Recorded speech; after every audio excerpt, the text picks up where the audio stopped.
আমরা বেঁচে থাকবার মতো বেঁচে থাকতে চাই। আপনারা নেতৃত্ব দিতে চান, আপনাদেরকে জনগণের মধ্যে যেতে হবে। 4 দশক পেরিয়েও কেন বারবার আলোচনায় আসেন জিয়াউর রহমান? কেন বাংলাদেশের রাজনীতি, কূটনীতি আর রাষ্ট্রচিন্তায় তার নাম এখনো গুরুত্বপূর্ণ? সমস্ত রাস্তা বাঁধে দুপাশে, নদীর পারে, খালের পারে ফলের গাছ লাগান। একদিকে যেমন আপনাদের পুরানি কাঠের চাহিদা মিটবে, অন্যদিকে বিপুল পরিমাণে ফল উৎপাদন করতে পারবেন।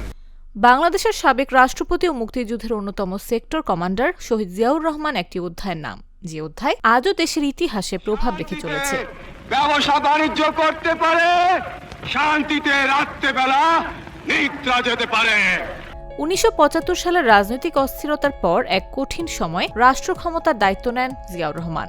সেই সময় তিনি বাংলাদেশকে নতুন এক রাজনৈতিক পথে এগিয়ে নেয়ার উদ্যোগ নেন।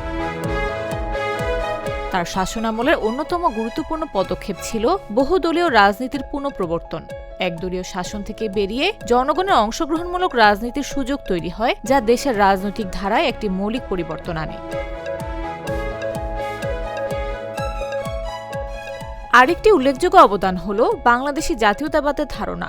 ভাষা ও সংস্কৃতির পাশাপাশি ভূখণ্ডকে জাতীয় পরিচয়ের ভিত্তি হিসেবে তুলে ধরেন তিনি। এর মাধ্যমে বহুজাতিক ও বহুধর্মীয় সমাজকে এক ছাতার নিচে আনতে চেয়েছিলেন জিয়াউর রহমান। পররাষ্ট্রনীতির ক্ষেত্রেও তার ভূমিকা ছিল তাৎপর্যপূর্ণ।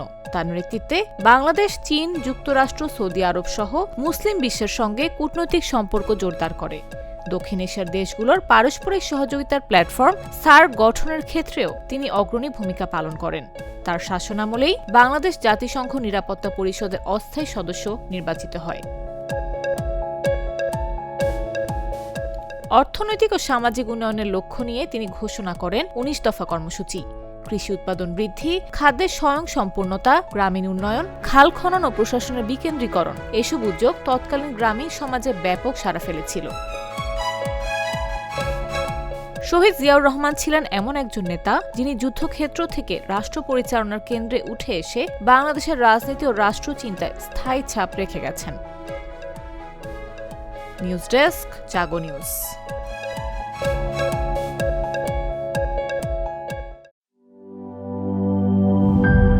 গ্লিটারের টুইন লেমন ও অ্যান্টিব্যাকটেরিয়াল ফর্মুলা বাসনকে চকচকে জীবাণুমুক্ত করে আমাদের দেয় গ্লিটার গ্যারান্টি।